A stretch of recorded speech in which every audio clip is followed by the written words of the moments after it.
BA first year की आज के इस वीडियो क्लास में आप सभी का स्वागत है। हमने पीडीएफ के माध्यम से एक लेक्चर पढ़ा है, आदिकालीन साहित्य का इतिहास। आज हम इसी पर वीडियो लेक्चर लेकर के आए हैं। तो पहले मैं आपको मुख्य बातें बता दूंगी कि आदिकालीन यानी प्राचीन काल की परिस्थितियाँ और प्रवृत्तियाँ। आदिकालीन प्राचीनकालीन काव्य साहित्य में जो विशेषताएं उपलब्ध हुईं वे उस युग की परिस्थितियों से विकसित हुईं। अतः यहाँ प्राचीनकालीन काव्य की परिस्थितियों और उसकी प्रमुख प्रवृत्तियों का सम्यक वर्णन प्रस्तुत किया जा रहा है।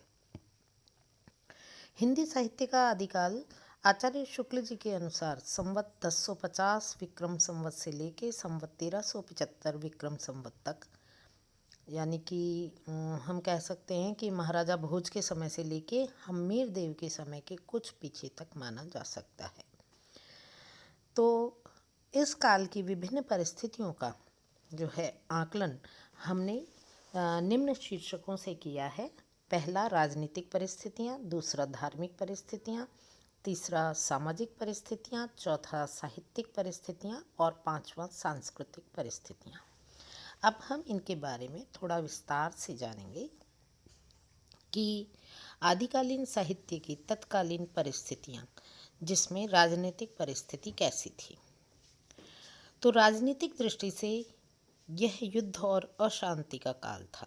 सम्राट हर्षवर्धन की मृत्यु के उपरांत उत्तर भारत छोटे छोटे टुकड़ों में राज्यों में विभक्त हो गया था। राजपूत राजा निरंतर युद्धों की आग में जलते जलते अंततः शक्ति से विहीन हो चले थे और विदेशी आक्रांताओं का डटकर मुकाबला करने की स्थिति में भी नहीं रह गए थे। राजपूत शासकों में परस्पर युद्ध किसी आवश्यकतावश नहीं होते थे, कभी कभी तो शौर्य प्रदर्शन मात्र के लिए भी युद्ध किए जाते थे। भारत की उत्तर पश्चिमी सीमा पर विदेशी आक्रमणों का भय बराबर बना रहता था। 10वीं शताब्दी में महमूद गजनवी ने और 12वीं शताब्दी में मोहम्मद गोरी ने भारत को आक्रांत किया।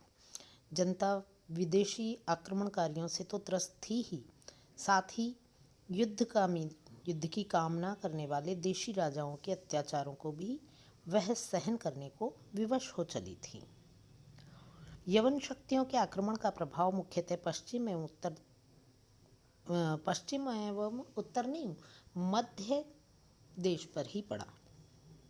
राजनीतिक परिस्थितियों के आधार पर यह कहा जा सकता है कि 8वीं शताब्दी से 14वीं शताब्दी तक का यह कालखंड युद्ध, संघर्ष एवं अशांति से ग्रस्त रहा।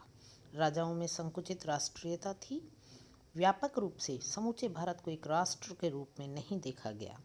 अराजकता, गृह कलह, विद्रोह एवं युद्ध के इस वातावरण में कवियों ने एक ओर तो तलवार के गीत गाए तो दूसरी ओर आध्यात्मिकता की प्रवृत्ति के कारण उपदेश प्रवृत्ति, आध्यात्मिकता और हठ योग की बातें भी कही गई।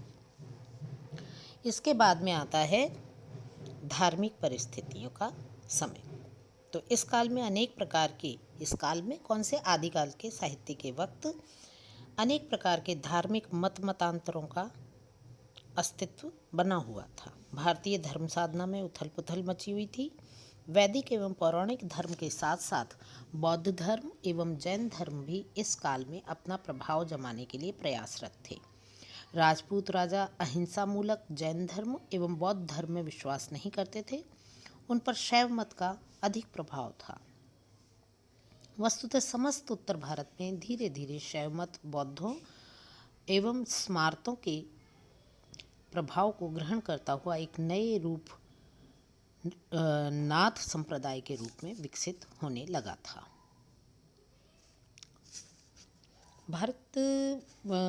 इन धार्मिक परिस्थितियों के परिप्रेक्ष्य में यह कहना अधिक उचित है कि धार्मिक दृष्टि से आदिकाल का वातावरण अत्यंत दूषित हो चला था। जनता असंतोष, क्षोभ एवं भ्रम से ग्रस्त थी। आदिकालीन साहित्य में इसी मानसिकता के अनुरूप खंडन मंडन, हठ योग, वीरता एवं श्रृंगार परक रचनाओं को देखा जा सकता है। अब हम पढ़ेंगे आदिकालीन साहित्य में व्याप्त सामाजिक परिस्थितियाँ।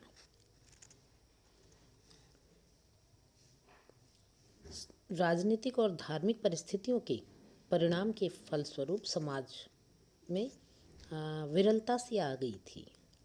जनता शासन और धर्म दोनों से निराश्रित होती जा रही थी। सामान्य जनता अशिक्षित थी, जो साधु सन्यासियों के शापों और वरदानों की ओर दृष्टि लगाए रहती थी, यानी उनकी तरफ ही ताकती रहती थी। अशिक्षा के कारण पूजा पाठ, तंत्र मंत्र, जप तप करके लोग अकाल, महामारी और युद्ध के संकटों को टालने में लगे रहते थे, यानी कि अंधविश्वास में पड़े हुए थे। समाज में क्षत्रिय जाति की प्रधानता बनी हुई थी। राजपूतों में राजपूत लोग शौर्यवान तो थे, परंतु वे इस समय उसका उपयोग अपनी आपसी प्रतिस्पर्धा और लड़ाई झगड़े में ज़्यादा करते थे, और वो अपने वंशगत गौरव और अभिमान को लेकर गृह कलह में ही उलझे रहते थे। और अब बात करें समाज में स्त्रियों आदि की जो है व्यथा के बारे में, तो इस समय में समाज में स्त्रियों के प्रति पूज्य भाव नहीं था। वे मात्र भोग्या बनकर रह गई थीं। सती प्रथा इस काल का एक भयंकर कोढ़ था। भारत में स्वयंवर प्रथा भी थी, जो युद्ध के कारण बन जाती थी। सुंदर राजकुमारियों से बलपूर्वक विवाह करने के लिए राजपूतों में युद्ध छिड़ जाना एक सामान्य बात हो गई थी, और राजा और सामंत वर्ग के लोग अंतर्मुखी रंगरेलियों में व्यस्त रहते थे। जीवन यापन के साधन दुर्लभ हो चले थे। गरीबी, युद्ध, अशांति का माहौल बने रहने के कारण जनता सदा आतंकित ही रहती थी। अब समय आता है साहित्यिक परिस्थितियों के वर्णन का। आदिकाल में साहित्य रचना की 3 धाराएं बह रही थी। एक ओर तो परंपरागत संस्कृत साहित्य की रचना हो रही थी, तो दूसरी ओर प्राकृत अपभ्रंश भाषा में भी बहुत सा साहित्य का सृजन किया जा रहा था, और तीसरी धारा हिंदी में लिखे जाने वाले साहित्य की थी।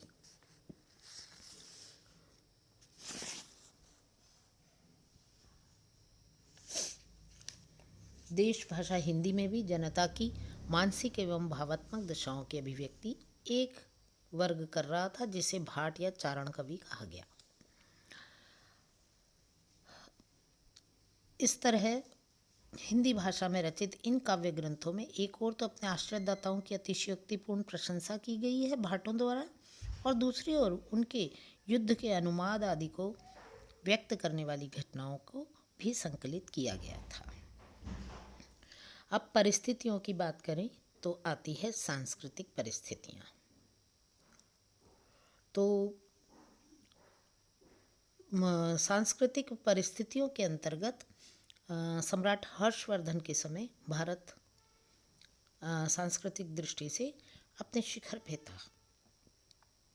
हिंदू धर्म एवं संस्कृति राष्ट्रव्यापी एकता का आधार बन चुकी थी, किंतु कालांतर में मुस्लिम आक्रमणकारियों के कारण भारत शनः शनः मुस्लिम संस्कृति से भी प्रभावित होता गया।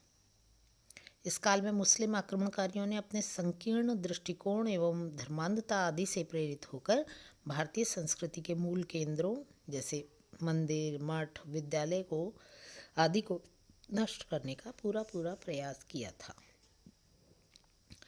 अब बात करें स्थापत्य कला की और धार्मिक भावनाएं आदि। ये हिंदुओं की स्थापत्य कला और धार्मिक भावना से ये सब ओतप्रोत थी, अत्यंत उच्च कोटि की भी थी। मुसलमान जब मंदिर आदि को देखते हैं तो आश्चर्यचकित हो जाते हैं। मतलब ये एक विद्वान ने कहा है कि मुसलमान जब हिंदुओं के मंदिर आदि देखते हैं तो आश्चर्यचकित हो जाते हैं। वे ना तो उनका वर्णन करते हैं और ना वैसा निर्माण ही कर सकते हैं। आबू का जैन मंदिर, खजुराहो का कंदर्पेश्वर मंदिर, पुरी, भुवनेश्वर, वेल्लोर, कांची आदि के मंदिर इसी काल की देन बने हैं। संगीत के क्षेत्र में यदि संगीतात्मकता की बात की जाए अंत में, तो ये जो है वर्णन अधूरा नहीं रहेगा। संगीत के क्षेत्र में हिंदू और मुस्लिम संस्कृतियों ने परस्पर आदान प्रदान करके पर्याप्त मात्रा में जो है इस प्रथा को आगे बढ़ाया। गायन, वादन और नृत्य पर मुस्लिम प्रभाव पड़ रहा था, और अनेक वाद्य यंत्र जैसे सारंगी, तबला अलगोजा आदि से हिंदू भी परिचित हो रहे थे। कुल मिलाकर के आदिकालीन भारतीय साहित्य और संस्कृति निश्चित रूप से ह्रास की तरफ जा रही थी। अब बात करते हैं आदिकालीन साहित्य की प्रमुख प्रवृत्तियों में, यानी कि आदिकालीन साहित्य में किन प्रमुख बातों पर गौर किया जा रहा था। तो ये सामान्य प्रवृत्तियां थी: ऐतिहासिकता का अभाव, युद्ध वर्णन में सजीवता, प्रामाणिकता में संदेह, वीर एवं श्रृंगार रस की प्रधानता, आश्रयदाताओं की प्रशंसा, संकुचित राष्ट्रीयता, कल्पना की प्रचुरता, विविध छंदों का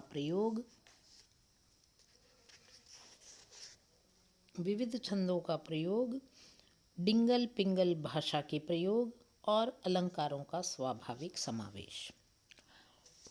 तो हम अपने प्रवृत्तियों के इस पहले जो है बिंदु पर आते हैं, ऐतिहासिकता का अभाव।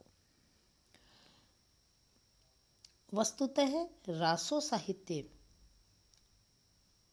ग्रंथों में तथ्य कम है, कल्पना अधिक है, परिणाम अनेक ऐतिहासिक भ्रांतियां उत्पन्न होती हैं। घटनाओं, नामावलियों, दिनांक आदि का जो विवरण रासो काव्य में उपलब्ध होता है वह इतिहास सम्मत भी नहीं है।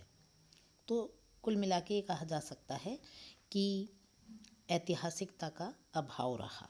युद्ध वर्णन में सजीवता की यदि बात करें दूसरे बिंदु की, तो ग्रंथों में किए गए युद्ध वर्णन सजीव प्रतीत होते हैं। इन ग्रंथों में जहाँ जहाँ युद्ध के वर्णन हैं वहाँ ऐसा प्रतीत होने लगता है कि कवि युद्ध का आंखों देखा हाल ही मानो सुना रहा है। चारण कवि जो है उन्होंने भी आश्रयदाता के साथ रण क्षेत्र में जाके सजीव वर्णन को बढ़ावा दिया। युद्ध के दृश्यों को उन्होंने अपनी आंखों से भी देखा था, अतः युद्ध वर्णन में जो भी कहा गया वह उनकी वास्तविक अनुभूति थी। अब आते हैं हम अपने अगले बिंदु पे, प्रामाणिकता में संदेह। अधिकांश रासो कवियों की प्रामाणिकता, आदिकाल के जो रासो कवि हैं उनकी प्रामाणिकता संदिग्ध है। पृथ्वीराज रासो जो इस काल की प्रमुख रचना बताई गई है, ये भी अप्रामाणिक मानी गई है। भाषा शैली और विषय सामग्री के आधार पर निष्कर्ष तय कहा जा सकता है कि ये रासो काव्य समय समय पर परिवर्तित एवं परिवर्धित होते रहे हैं। वीर एवं श्रृंगार रस की प्रधानता। रासो ग्रंथों में यद्यपि सभी रसों का समावेश हुआ है, तथापि वीर एवं श्रृंगार रस की प्रधानता इनमें प्रमुखतः दिखाई देती है। युद्धों का वर्णन होने से वीर रस की योजना अनायास ही दिखाई दी। वीरों के मनोभाव एवं अदम्य उत्साह का जैसा वर्णन रासो काव्यों में किया गया है वैसा दुर्लभ ही है। पृथ्वीराज रासो में ऐसे अनेक स्थल हैं जहाँ वीर रस का पूर्ण परिपाक वर्णन हुआ है। अगला बिंदु है आश्रयदाताओं की प्रशंसा। तो आश्रयदाताओं की प्रशंसा के अंतर्गत अपने चरित्र नायक की श्रेष्ठता एवं प्रतिपक्षी राजा की निम्नता का वर्णन अतिशयोक्तिपूर्ण करना ही इन चारणों की प्रमुख विशेषता कही जा सकती है। दरबारी कवि होने के कारण इन कवियों ने आश्रयदाता के शौर्य, यश, वैभव आदि का काल्पनिक एवं अतिशयोक्तिपूर्ण वर्णन किया। संकुचित राष्ट्रीयता। यदि इस बिंदु की बात करें तो देखने को मिलता है कि उस समय देश टुकड़ा राज्यों में विभक्त था। इन छोटे छोटे राज्यों के शासक परस्पर कलह और संघर्ष में उलझे रहते थे। वे 10-20 गांवों के छोटे से राज्य को ही राष्ट्र समझते थे, अतः उनमें संपूर्ण भारत को एक राष्ट्र के रूप में देखने की भावना का पूर्णतः अभाव था। पड़ोसी राज्यों पर आक्रमण होने पर ये जरा भी विचलित भी नहीं होते थे। इसी संकुचित राष्ट्रीय भावना के कारण धीरे धीरे सभी देशी साम्राज्य विदेशी आक्रांताओं द्वारा पद्दलित किए जाते रहे।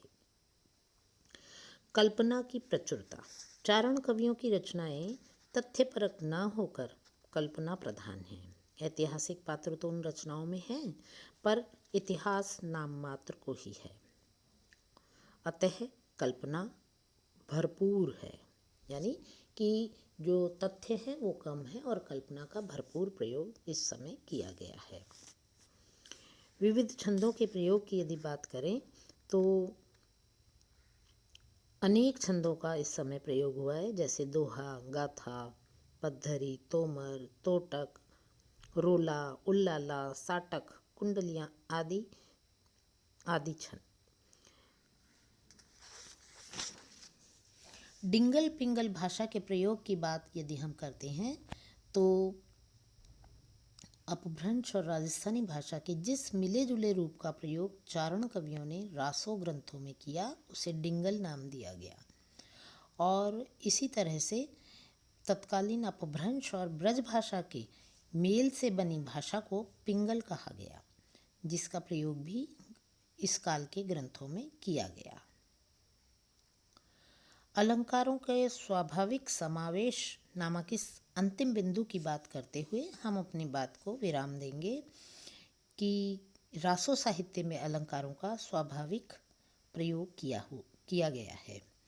चारण कवियों ने भी अपने मनोभावों को व्यक्त करने के लिए अलंकारों का सहारा लिया है।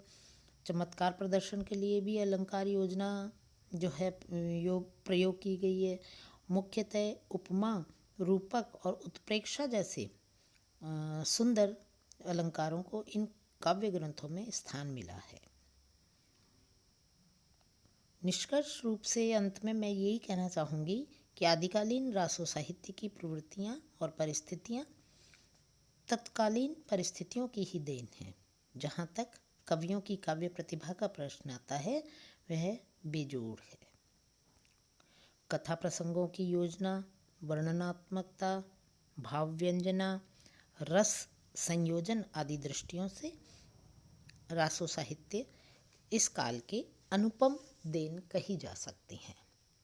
तो ये था आज का टॉपिक, आदिकालीन साहित्य का इतिहास, आदिकालीन परिस्थितियाँ एवं प्रवृत्तियाँ। उम्मीद है आपको आज का लेक्चर पसंद आया होगा। अगले लेक्चर में फिर किसी एक विषय को लेकर के फिर मिलते हैं। तब तक के लिए नमस्कार।